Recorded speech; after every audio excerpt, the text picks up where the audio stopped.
Hello everyone, কেমন আছেন সবাই? আশা করি নিশ্চয়ই ভালো আছেন। শুরু করছি নতুন একটি ভিডিও নিয়ে। আজকে আমি যে বিষয় নিয়ে কথা বলবো সেটা হচ্ছে রাশিয়ার আবেদন প্রক্রিয়া। যারা 2026 সালে রাশিয়াতে স্টুডেন্ট ভিসার জন্য অ্যাপ্লাই করতে যাচ্ছেন, আসলে তাদের আবেদন করার জন্য কি কি প্রসেস আছে বা কি কি প্রসিডিওরগুলো পার হতে হয় সেই বিষয়ে কথা বলবো। প্রথমেই আপনি যখন রাশিয়াতে চিন্তা করছেন যে আপনি 2026 সালে সেপ্টেম্বর ইনটেকের জন্য অ্যাপ্লাই করবেন, আপনাকে আগে ইউনিভার্সিটি খুঁজে বের করতে হবে। আপনি কোন শহরে যাবেন, কোন ইউনিভার্সিটিতে আপনি স্টাডি করতে চাচ্ছেন, সেগুলো আগে আপনি প্রিপারেশন করবেন নিজ থেকে। এটা ইউটিউব থেকেও হতে পারে, গুগল থেকেও আপনারা ইনফরমেশন নিয়ে নেবেন যে রাশিয়ার কোন কোন শহরগুলো বেটার হবে আপনাদের থাকার জন্য, এবং কোন কোন শহরে ইউনিভার্সিটিগুলো ভালো ইউনিভার্সিটি আছে যারা ইঞ্জিনিয়ারিংয়ে পড়বেন, বিশেষ করে সিভিল ইঞ্জিনিয়ারিং, আর্কিটেক্ট অথবা আইটি রিলেটেড। সো আগে আপনারা সিটি সিলেক্ট করবেন, কোন সিটিতে আসতে যাচ্ছেন এবং কোন ইউনিভার্সিটি আপনি যাচ্ছেন। ফর এক্সাম্পল, আপনি 2 থেকে 3টা সিটি সিলেক্ট করলেন। এরপরে দেখতে হবে হচ্ছে আপনার বাজেট, যে আসলে আপনার বাজেটের রেঞ্জটা কত। ধরুন আপনার বাজেট 5 থেকে 6 লাখ টাকা, তাহলে সেই ক্ষেত্রে আপনাকে ওই সমস্ত ইউনিভার্সিটিগুলো সিলেক্ট করতে হবে যে ইউনিভার্সিটির টিউশন ফি 1,10,000 রুবেল থেকে মোটামুটি 1,50,000 বা 60,000 রুবেলের ভিতরে। সাধারণত এই রুবেলের যদি আপনি প্রিপারেটরি কোর্স সিলেক্ট করেন, তাহলে আপনার 5 থেকে 6 লাখ টাকার ভিতরে অল এভরিথিং, এয়ার টিকিট সহ যা যা কস্ট আছে সব কিছুর ভিতরে আপনি এটা অ্যারেঞ্জ করতে পারবেন এই বাজেটের ভিতরে। আপনার বাজেট যদি হয় 8 থেকে 9 লক্ষ টাকা, সেই ক্ষেত্রে আপনি মস্কো চুজ করতে পারেন, সেন্ট পিটারবার্গ দেখতে পারেন। কারণ মস্কোতে ইউনিভার্সিটির রেঞ্জ শুরু হয় হচ্ছে 1,90,000 রুবেল থেকে 2,70,000 বা 2,80,000 রুবেল পর্যন্ত। সেম টু সেম সেন্ট পিটারবার্গেও কিন্তু সেম, আপনার 2 লাখ রুবেল থেকে আপনার 2,80,000 রুবেল পর্যন্ত টিউশন ফি হয়ে থাকে। আপনি ইউনিভার্সিটি সিলেক্ট করলেন, ইউনিভার্সিটির ওয়েবসাইটে কিন্তু আপনি ফরেন ডিপার্টমেন্টের বা ইন্টারন্যাশনাল ডিপার্টমেন্টের কিন্তু ফোন নাম্বার, অ্যাড্রেস, হচ্ছে ইমেল অ্যাড্রেস, আপনি কিন্তু সব কিছু পেয়ে যাবেন।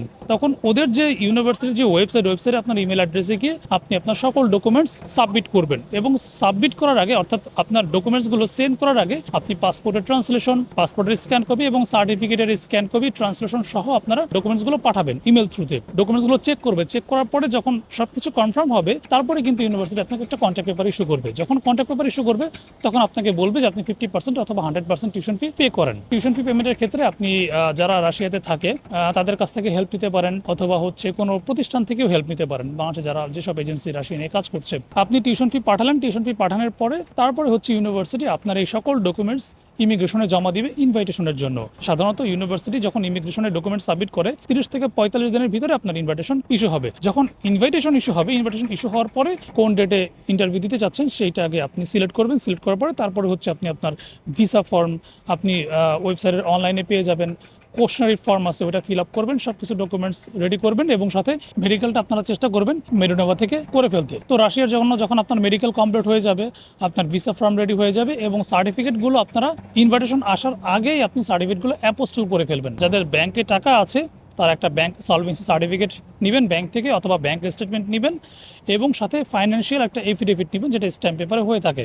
আপনার university contact paper, invitation letter, ইউনিভার্সিটির অ্যাডমিশন লেটার, এবং আপনার ইউনিভার্সিটি আপনি টিউশন ফি দিয়েছেন সেটার পেমেন্ট স্লিপ, আর হচ্ছে মেডিকেলের ডকুমেন্টস। তো এই সকল ডকুমেন্টস নিয়ে আপনি অ্যাম্বাসির যেই ডেটে আপনি স্লট নিয়েছেন ইন্টারভিউর জন্য, ঠিক ওই ডেটে গিয়ে আপনি অ্যাম্বাসিতে ফেস করবেন। আপনার ইন্টারভিউ হবে, ইন্টারভিউ হওয়ার পরে যদি সব কিছু ঠিক থাকে, আপনার যদি ইন্টারভিউটা ভালো হয়, তাহলে আপনাকে কাউন্সিলর ভিসা দিয়ে দেবে। যেন রাশিয়ার ভিসা যখন আপনি পাবেন, ভিসা পাওয়ার পরে এরপরে হচ্ছে আপনি ইউনিভার্সিটিতে আপনার ভিসার কপি এবং আপনি কোন ডেটে ফ্লাই করতে চাচ্ছেন সেটার একটা কপি আপনি ইউনিভার্সিটিতে মেল করে দিবেন।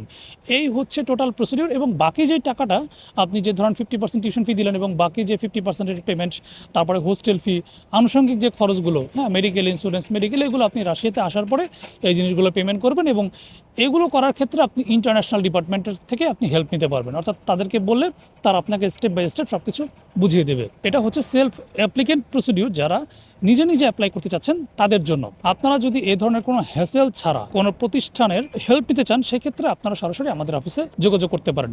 রাশিয়ান ড্রিম ইন্টারন্যাশনাল আপনাদের দিচ্ছে টোটাল সব কিছু প্রসেসিং সুবিধা, অর্থাৎ A to Z, ট্রান্সলেশন থেকে শুরু করে আপনার ইউনিভার্সিটি আসা পর্যন্ত, airport pick up, tuition fee, তারপরে হচ্ছে অ্যাডমিশন প্রসেস, আপনার অ্যাম্বাসি ইন্টারভিউর যে কী ধরনের কোশ্চেন আসবে সেই সব বিষয়ে, ভিসা ফর্ম থেকে শুরু করে রাশিয়াতে আসার পরে ইউনিভার্সিটি হোস্টেল রিলেটেড, তারপরে রাশিয়াতে আসার পরে যে ইউনিভার্সিটিতে যে আপনি মেডিকেল করবেন, সব কিছু একটা গাইড করে দিবে রাশিয়ান ড্রিম ইন্টারন্যাশনাল।